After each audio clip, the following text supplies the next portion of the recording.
escreveu a sua com final feliz. O autor da história torna a vida bela. A escolha é sua e o final será feliz.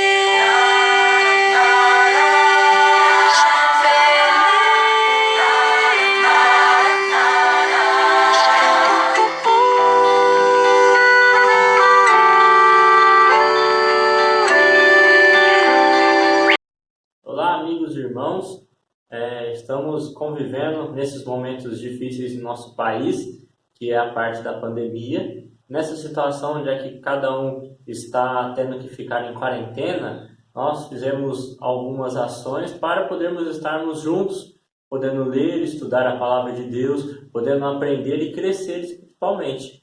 E nessa situação foi proposto a mim um tema para ser tratado, o namoro cristão. E o namoro cristão é dividido em duas partes. A primeira parte, o namoro cristão, e a segunda parte, o namoro cristão à distância.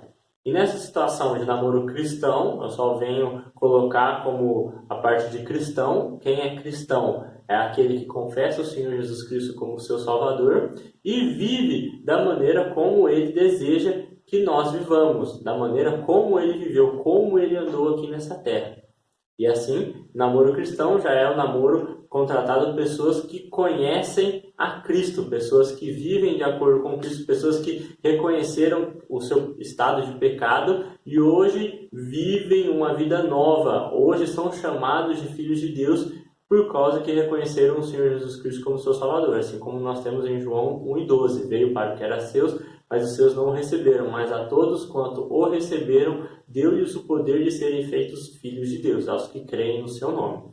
E assim, partindo desse pressuposto, nós começamos a tratar sobre o que seria namoro na palavra de Deus. Na palavra de Deus não existe essa palavra em si. Existe a situação de desposado, que nós lembramos de José e Maria. Eles estavam desposados, eles estavam prometidos em casamento. Então as pessoas que os virem pelas suas maneiras de agir, pelas suas vestimentas, sabiam que eles tinham um compromisso, que logo eles estariam casados. Eles estavam desposados e era um compromisso firme e fixo, como se fosse um casamento. E até para se largar de um desposamento, era dado-se uma carta de divórcio.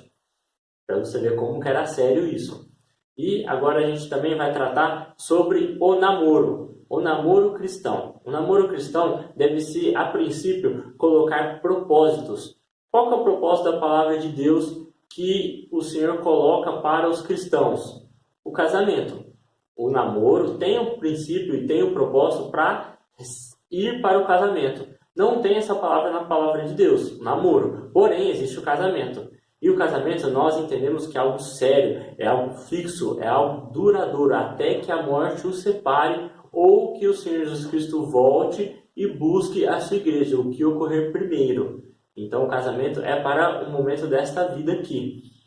E o casamento nós temos citações que são utilizadas, aquilo que Ruth falou para Noemi, em Ruth, no livro de Ruth, capítulo 1, versos 16 e 17, quando ela fala que o teu povo será o meu povo, o teu Deus será o meu Deus, onde pousares, pousarei eu. Ali é nos mostrado um compromisso, algo fixo que foi firmado, um pacto que foi firmado entre as duas, que elas estariam caminhando juntas. Elas agora estavam no momento de estarem viúvas, e no momento de viuvez, no passado, não havia INSS, não havia uma assistência. Então, eram os homens que proviam as coisas para as mulheres, ou talvez um parente próximo que ajudariam as mulheres, porque os homens trabalhavam no serviço mais braçal. E nessa situação, as duas se juntam no momento de dificuldade para estarem lidando com esse momento difícil, pois já não estavam com seus maridos e nenhum parente tão próximo delas. E também a gente tem uma citação em 2 Crônicas 18:3, falando de Josafá com Acabe, quando eles se aliaram para uma guerra, e um perguntou para o outro se ele estaria junto para a guerra, se os dois iriam juntos. E Josafá fala: o teu povo será o meu povo. Onde é que você for, eu vou estar junto. Então isso aí daí mostra o fato que os dois estariam guerreando ombro a ombro, junto com o mesmo inimigo. Os dois estavam com foco em destruir o mesmo inimigo. Então nós olhamos sobre isso.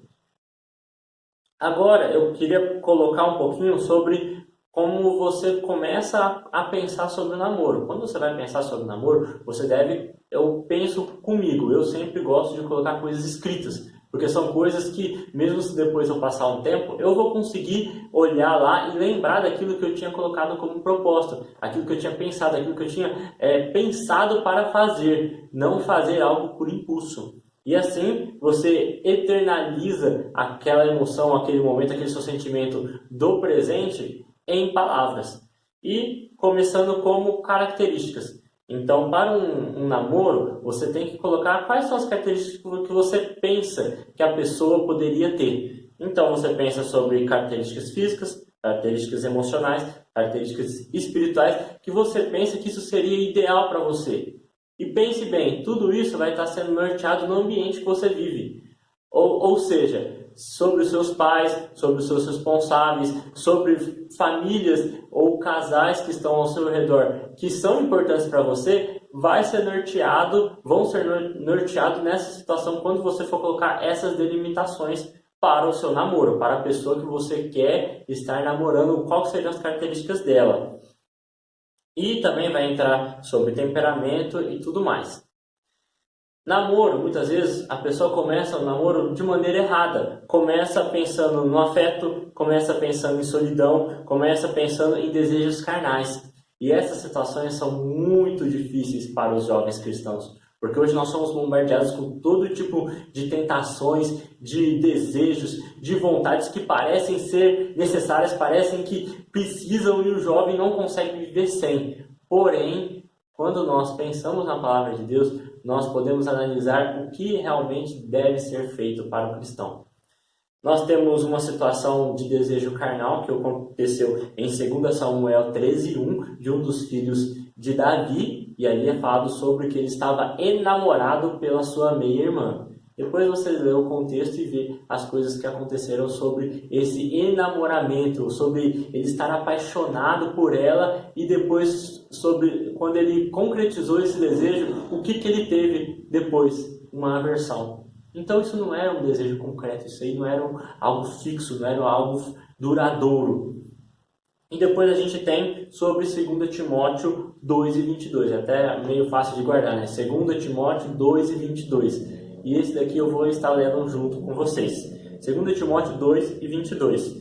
Foge também das paixões da mocidade e segue a justiça, a fé, o amor, a paz com os que, de coração puro, invocam o nome do Senhor. E aqui Paulo fala para Timóteo. Timóteo a gente trata ele muitas vezes como jovem, porque Paulo cita sobre a sua mocidade, e aqui ele também fala sobre as paixões da mocidade. Então ele também era sujeito às mesmas paixões que nós somos sujeitos. Hoje nós temos muitas mídias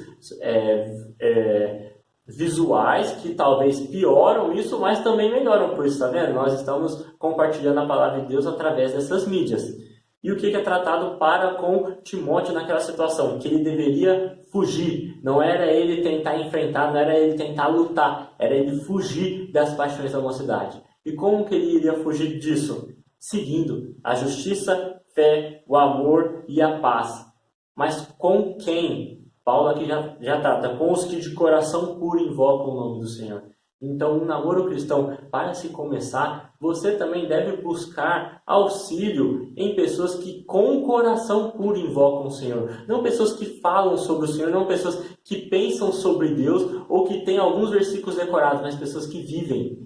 Entendeu? E que essas pessoas possam ser seus conselheiros. Não é errado você se abrir com uma pessoa, mas que seja uma pessoa que você veja pelas suas atitudes, pelo seu caráter, que ela é uma pessoa que teme a Deus. Assim ela também vai estar te instruindo, vai estar buscando a instrução do Senhor. E como cristão, a princípio, o cristão ele já é uma pessoa que diariamente conversa com Deus, ele já é uma pessoa que diariamente busca o conhecimento de Deus. E nessa situação, nós finalizamos o nosso trecho falando sobre Salmo 25:14, que o Senhor revela a sua intimidade àqueles que o temem. E essa intimidade é revelada através das pessoas que o buscam com sinceridade e com verdade. Então, que você possa buscar ao Senhor com sinceridade e com verdade, não querendo somente satisfazer os seus desejos ou as suas vontades, mas sim entendendo a vontade, o propósito e o crescimento que tem quem busca o Senhor e consegue viver a vontade que o Senhor tem planejado para eles. E no próximo vídeo estaremos tratando sobre como lidar com o namoro cristão à distância. Que Deus os abençoe.